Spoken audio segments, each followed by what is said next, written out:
স্বাগত আরেকবার সিলেট স্টুডিও থেকে চ্যানেল এস সিলেট নিউজে। মৌলভীবাজারে পঞ্চম জেলা স্কাউট সমাবেশ ও মহাতাবু জলসায় প্রধান অতিথির বক্তব্যে প্রাথমিক ও গণশিক্ষা মন্ত্রী মোহাম্মদ মুস্তাফিজুর রহমান বলেছেন, স্কাউটরাই পারে সোনার বাংলা কায়েমের পথের অন্তরায়গুলো দূর করতে। সরকার এই স্কাউটকে আরও শক্তিশালী করতে আগামী 2018 সালের মধ্যে 65,000 প্রাথমিক বিদ্যালয়কে স্কাউটিংয়ের আওতায় আনবে এবং গঠন করা হবে স্কাউট দল। মৌলভীবাজার সরকারি উচ্চ বিদ্যালয় মাঠে মৌলভীবাজার জেলা প্রশাসক মোহাম্মদ তোফায়েল ইসলামের সভাপতিত্বে অনুষ্ঠানে বিশেষ অতিথি হিসেবে উপস্থিত ছিলেন জাতীয় সংসদের হুইপ এম শাহাব উদ্দিন, জেলা পরিষদ চেয়ারম্যান আজিজুর রহমান ও মৌলভীবাজার পুলিশ সুপার মোহাম্মদ শাহজালাল। এই তাবু জলসায় জেলার বিভিন্ন উপজেলা থেকে 80টি দল অংশ নেয়। সিলেট আন্তর্জাতিক ক্রিকেট স্টেডিয়ামে শুরু হয়েছে 2016-17 মৌসুমের ফিজা প্রথম বিভাগ ক্রিকেট লিগ। দুই গ্রুপে বিভক্ত হয়ে 10টি ক্লাব নিয়ে এই লিগ শুরু হয়। জিমখানা ক্লাব ও অ্যাপোলো 11 ক্লাবের মধ্যকার ম্যাচ দিয়ে মাঠে গড়ায় এই লিগ। জেলা ক্রীড়া সংস্থার আয়োজনে এবং ফিজা অ্যান্ড কোম্পানির পৃষ্ঠপোষকতায় সিলেটের জেলা প্রশাসক এই লিগের উদ্বোধন করেন। বিস্তারিত জানাচ্ছেন মুস্তাফিজ রোমান, ক্যামেরায় ছিলেন মাহমুদুর রহমান মিলন। সিলেটের ক্রিকেট লিগের সবচেয়ে বড় স্পন্সর নিয়ে বুধবার থেকে শুরু হয়েছে ফিজা প্রথম বিভাগ cricket league.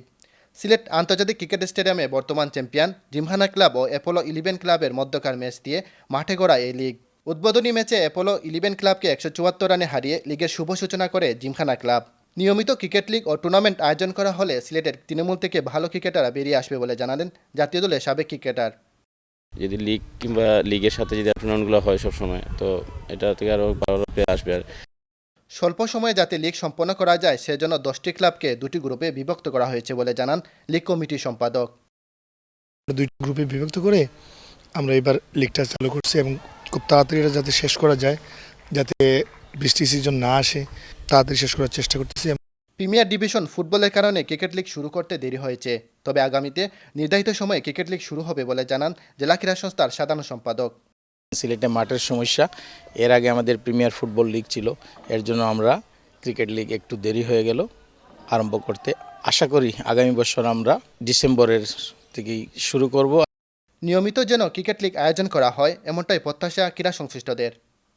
Mustafiz Roman, channel S news, Sylhet. বিলেতে বাংলা মিডিয়ার শতবর্ষ ও দর্পণ ম্যাগাজিনের 25 বছর পূর্তি উপলক্ষে বুধবার বিকেলে সিলেট নগরীর জেল রোডস্থ হোটেল ডালাসের কনফারেন্স রুমে অনুষ্ঠানের আয়োজন করা হয়। দর্পণ ম্যাগাজিনের সম্পাদক মোহাম্মদ রহমত আলীর সভাপতিত্বে অনুষ্ঠানের প্রধান অতিথি ছিলেন ঢাকাস্থ ব্রিটিশ হাই কমিশনের head of press and communication বিভাগের প্রধান ক্যাথরিন এ রায়েন। অনুষ্ঠানে ক্যাথরিন এ রায়েন বলেন, সিলেটবাসী শিল্প, সংস্কৃতি, সাহিত্য ও সাংবাদিকতায় দেশ বিদেশে সুনাম অর্জন করেছে, এটা জেনে আমি আনন্দ অনুভব করছি। অনুষ্ঠানে বিশেষ অতিথি হিসেবে উপস্থিত ছিলেন ব্রিটিশ হাই কমিশনের political analyst officer Ijazur Rahman, press and communication officer Narayan Chandra Debnath, Sylhet press ক্লাবের সাবেক সভাপতি মুক্তাবিসুন নূর। অনুষ্ঠানে বক্তব্য রাখেন লন্ডন বাংলা প্রেস ক্লাবের ভাইস প্রেসিডেন্ট মাহবুবুর রহমান, বাংলাদেশ পোয়েটার ক্লাবের চেয়ারম্যান কবি মুস্তাফিজুর রহমান চৌধুরী, দৈনিক কাজীর বাজার এর নির্বাহী সম্পাদক সৈয়দ সুজাত আলী। যুক্তরাজ্য কর্মজীবী লীগের ভাইস প্রেসিডেন্ট ও মিডল্যান্ড আওয়ামী লীগের প্রচার সম্পাদক কামরুল আলম দুলালের মায়ের আশু সুস্থতা কামনা করেছেন সিলেট আওয়ামী লীগ ও অঙ্গ সংগঠনের নেতৃবৃন্দ। সিলেটের একটি হাসপাতালে চিকিৎসাধীন কামরুল আলম দুলালের মাকে দেখতে যান সিলেট মহানগর আওয়ামী লীগের সভাপতি ও সাবেক মেয়র বদরুদ্দিন আহমদ কামরান, সিলেট জেলা আওয়ামী লীগের সাধারণ সম্পাদক ও সাবেক এমপি শফিকুর রহমান চৌধুরী, যুগ্ম সাধারণ সম্পাদক advocate Nasir Uddin Khan, city councillor Azadur Rahman Azad, ছাত্রলীগের সহ সভাপতি সাইফুর রহমান সহ অঙ্গ সংগঠনের নেতৃবৃন্দ। এ সময় তারা চিকিৎসার খোঁজ খবর নেন। উন্নত চিকিৎসা প্রদানের জন্য হাসপাতাল কর্তৃপক্ষকে সচেতন থাকার ব্যাপারে কথা বলেন তারা। ফেঞ্চুগঞ্জ উপজেলা নির্বাহী অফিসার হুরে জান্নাত বলেছেন, লেখাপড়ার পাশাপাশি খেলাধুলা মানুষের মনের বিকাশ ঘটায়।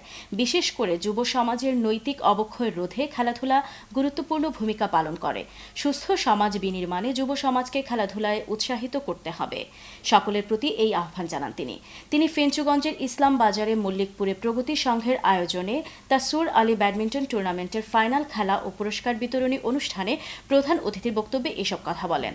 যুক্তরাষ্ট্র যুক্তরাষ্ট্র প্রবাসী নীলুর রহমানের সভাপতিত্বে অনুষ্ঠানে বিশেষ অতিথির বক্তব্য রাখেন ফেঞ্চুগঞ্জ উপজেলা সহকারী কমিশনার ভূমি আনিসুর রহমান, যুক্তরাষ্ট্র প্রবাসী মতিউর রহমান, গোলাপগঞ্জ অ্যাসোসিয়েশন ট্রাস্টের সাবেক সাধারণ সম্পাদক মোহাম্মদ জয়নাল আহমেদ, ফেঞ্চুগঞ্জ থানার অফিসার ইনচার্জ আব্দুস সালেক, ফেঞ্চুগঞ্জ উপজেলা ক্রীড়া সংস্থার সাধারণ সম্পাদক জুবেদ আহমেদ শিপু, ফেঞ্চুগঞ্জ প্রেস ক্লাব সাধারণ সম্পাদক মোহাম্মদ রিয়াজ উদ্দিন ইসকা, আওয়ামী লীগ নেতা মোহাম্মদ খসরু মিয়া, সমাজসেবী রাসেল আহমদ, আতিকুর রহমান মিটু।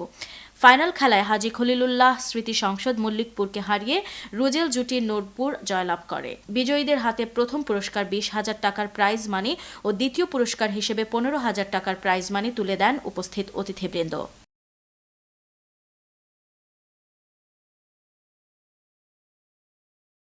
বিয়ানীবাজার উপজেলা ক্রীড়া সংস্থার ব্যবস্থাপনায় ও ফ্যাশন হাউস মাহার পৃষ্ঠপোষকতায় মাহা বিয়ানীবাজার উপজেলা ক্রীড়া সংস্থা ফুটবল টুর্নামেন্টের উদ্বোধন হয়েছে।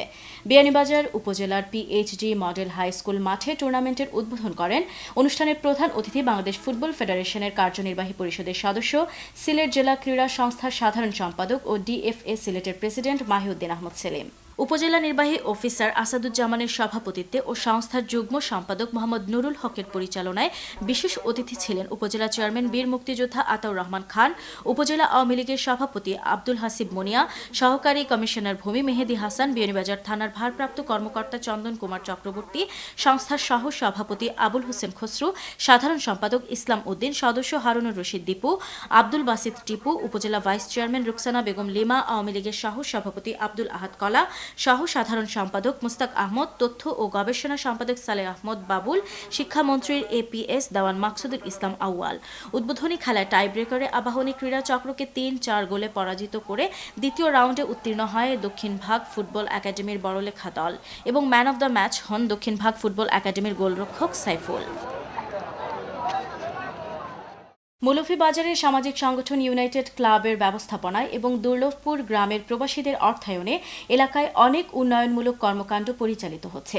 এরই ধারাবাহিকতায় রাস্তা সংস্কার ও খাল খনন কর্মসূচির উদ্বোধন করা হয়েছে। মৌলভীবাজার সদর উপজেলার কনকপুর ইউনিয়নের দুর্লভপুর গ্রামের ইউনাইটেড ক্লাবের সার্বিক ব্যবস্থাপনায় এলাকার উন্নয়নের লক্ষ্যে রাস্তা সংস্কার ও খাল খনন শুরু হয়। আলহাজ মঈনুদ্দিন আহমেদের সভাপতিত্বে ও আব্দুল কাইয়ুমের পরিচালনায় এইসব কর্মসূচির উদ্বোধন করা হয়। উদ্বোধনী অনুষ্ঠানে উপস্থিত ছিলেন হাজী আবু তাহের, শাহজাহান মিয়া, জহির মিয়া, আকবর আলী, নজরুল ইসলাম, রুমেল আহমদ, কামাল আহমদ, আব্দুল হান্নান সংগঠনের সদস্য সহ এলাকার গণ্যমান্য ব্যক্তিবর্গ। এই সময় মোনাজাত পরিচালনা করেন দুর্লভপুর জামে মসজিদের ইমাম। এইসব কর্মসূচি বাস্তবায়নে অর্থের যোগান দিয়েছেন দুর্লভপুর গ্রামের প্রবাসীরা। সিলেটে তৈরি হয় নানা রকমের বাহারি পিঠা। সিলেটে তৈরি এইসব পিঠাপুলির অন্যতম একটি হচ্ছে চুঙ্গা পিঠা বা চুঙ্গা পোড়া। চুঙ্গা পিঠা খেতে যেমন স্বাদের তেমনি তৈরিতেও রয়েছে ভিন্ন মাত্রার আনন্দ। ভিন্ন রকমের ঢোলু বাঁশ দিয়ে তৈরি চুঙ্গা পিঠা দেখা যায় সিলেটের জকিগঞ্জ উপজেলার বিভিন্ন বাড়িতে। জকিগঞ্জ ঘুরে এসে চুঙ্গা পিঠা তৈরির খবর জানাচ্ছেন হুসাইন আহমদ সুজাত, ক্যামেরায় ছিলেন রুহিন আহমদ। প্রাচীন ঐতিহ্যে সিলেটের পিঠেপুলির অন্যতম চুঙ্গা পিঠা বা চুঙ্গা পোড়া। বছরের প্রতিটি দিন নয়, শুধুমাত্র শীত বসন্ত মৌসুম আসলেই চুঙ্গা পিঠার আসর বসে সিলেটের সীমান্তবর্তী জকিগঞ্জ উপজেলার বিভিন্ন বাড়িতে। বিন্নি ধানের সুগন্ধি চাল পানিতে ভিজিয়ে কয়েক ঘন্টা রেখে দিতে হয় যাতে চাল অনেকটা নরম হয়ে যায়। তারপর তা চুঙ্গার ভিতর ঢুকিয়ে বিশেষ চুলায় রেখে আগুনে পুড়িয়ে নিতে হয় 10 থেকে 15 মিনিট। ডৈলুবাসে অধিক রসে আগুনে না পুড়েই ভেতরের পিঠা আপনা আপনি সিদ্ধ হয়। পিঠা তৈরি হয়ে গেলে মোমবাতির মতো চুঙ্গা থেকে আলাদা হয়ে যায়। তাতেও খাইয়া বাপসাটা তোমার তাকে খাইয়া ইয়ার পুরানা পিঠা আমরা শীত আইলে বেশি খাই। এই পিঠাটা আসলে খুবই মজা এবং সুস্বাদু। এই পিঠার গ্রানটা আমাদের খুব ভালো লাগে। আমরা ছোটকাল থেকেই খেয়ে আসছি, এখনো আমাদের প্রতি বছর এই আয়োজন করে থাকি। আমরা ঐতিহ্যবাহী একটা উৎসব চুঙ্গা পিঠা। এটা আমরা প্রত্যেক শীতর মৌসুমও আমরা ইলা আয়োজন করি। আমরা সব আত্মীয় স্বজন আয় আমরা এটা লইয়া খুব উৎসব করিয়া খাই। শীতকালে জকিগঞ্জের বিভিন্ন বাড়িতে নতুন জামাইকে শেষ পাতে চুঙ্গা পিঠা, দুধ, মাছ ভাজি দিয়ে আপ্যায়ন করা হয়। আমন্ত্রণ জানানো হয় সব ধরনের আত্মীয় স্বজনদেরও। শীতর দিন আইলে আমরা চুঙ্গা পিঠাটা খাই আর অতিথি আপ্যায়ন করি এটা দিয়া। এটা আমরা জকিগঞ্জের ঐতিহ্য।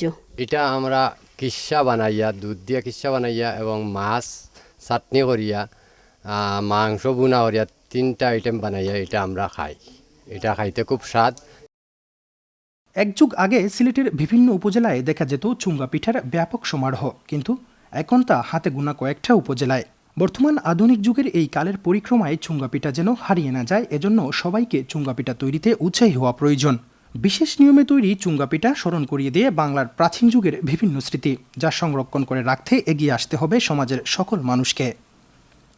হুসাইন আহমেদ সুজাত, চ্যানেল এস নিউজ, সিলেট। এরই সঙ্গে শেষ করছি আজকের channel S Sylhet news. Sylhet বিভাগের প্রত্যন্ত অঞ্চলের খবর জানতে চোখ রাখুন চ্যানেল এস এর পর্দায়।